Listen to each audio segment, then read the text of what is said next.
وأنعم علينا بالإيمان وتم لنا بالإحسان والصلاة والسلام على من كان نبيا وآدم بين الماء والطين وعلى آله وأصحابه أجمعين أما بعد فأعوذ بالله من الشيطان الرجيم بسم الله الرحمن الرحيم والعصر إن الإنسان لفي خسر صدق الله العظيم درود شریف پڑھیں اللہم صلی علی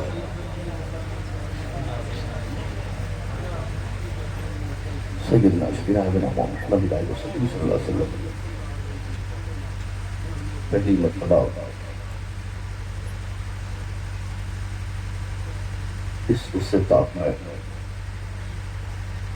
بہت بڑی شاد مندی ہوئی میری کہ میں حاضر ہوا. شام میں جب میں آیا ایسا لگا کہ میں آج بہت بڑے مجمع سے خطاب کرنے جا رہا ہوں، لیکن وہ بھیڑ کاغذی تھی جو چند سیکنڈ اور منٹ کی تھی، سب ختم ہو گئی. کام کے لوگ یہاں پر ابھی بھی تشریف فرما ہیں. اسٹیج پہ آپ دیکھ رہے ہیں کہ ہماری جماعت کے کئی معتبر خطبہ شعراء علماء تشریف فرما ہے. کسی اناؤنسر کی زبان میں ان علماء کو ذرہ بھی نہیں کہہ سکتا. وہ اناؤنسروں کی زبان ہوتی ہے جو ذرہ بول کے علماء کا تقابل پیش کرتے ہیں. آلریڈی علماء آفتاب ہوتے ہیں بغیر ذرہ ہوئے. اناؤنسر کا بس چلے تو صاحب کیا سے کیا ہو جائے. مجھے جب خوش فہمی میں مبتلا ہونا ہوتا ہے تو میرے بلانے والا جو اناؤنسر ہوتا ہے، جن کی آواز پر میں مائک پہ آتا ہوں، تو 2-4 منٹ میں ان کو پڑھا کے ٹائم دیتا ہوں. پھر مجھے پتا چلتا ہے کہ میں کیا ہوں. اس سے پہلے میں جانتا ہی نہیں بھائی میں کیا ہوں. حیرت ہوتی ہے کہ صاحب میرے اندر اتنی کوالٹی تھی اور میں نہیں جانتا تھا. حضرت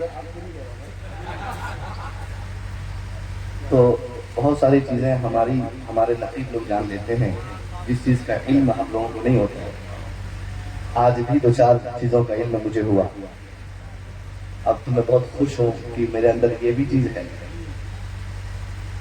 بہرحال یہ ہمارے مطبع حضرات کی الگ ذمہ داری ہوتی ہے، وہ سب ان کو کرنا پڑتا ہے، کیونکہ آپ لوگوں نے اس ٹائپ کے نقیبوں کو ترجیح دے کر بڑھا دیا، جس کی وجہ سے جو بیچارے شریف تھے ان کو بھی اسی میدان میں اترنا پڑا جس طریقے سے لوگوں نے دنیا فتح کیا ہے.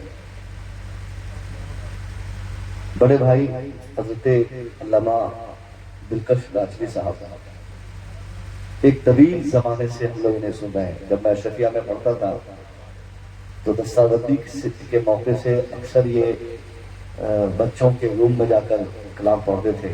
تو جب سنتا تھا کہ دلکش راجوی صاحب فلانے روم نمبر میں پڑھ رہے ہیں، فاتحہ میں کلام پڑھ رہے ہیں، تو ہم مصباحی حضرات جا کے بھیڑ لگا کے سنتے تھے. تو الحمدللہ اب تک اسی انداز میں یہ پڑھے جا رہے ہیں اور یہ آخر تک پڑھیں گے انشاءاللہ. سید شکیل احمد شیخ پوری صاحب نے بھی خوب نبھایا. ان دونوں حضرات کے علاوہ بھی بہت سارے حضرات پڑھے جو آپ کے مہمان ہیں، ہمارے بھی معزز ہیں. مجھے یہاں بلانے میں بڑی محنت کی حضرت علامہ لقمان صاحب. کئی جہت سے فون کر کے تب جا کر سمجھا بجھا کر جس کو آپ کی زبان میں بولو پڑھا کر بلایا.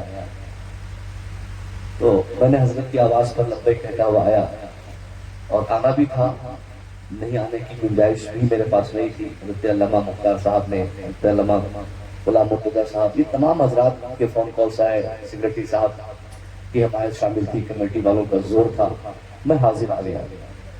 مگر آنے کے بعد جب سے یہاں آیا ہوں تب سے اب تک میں نے جن چیزوں کو محسوس کیا ہے وہ بہت بڑی بات ہے. اگر میں نے اپنی تقریر کے دوران ان چیزوں کو آپ کے سامنے رکھا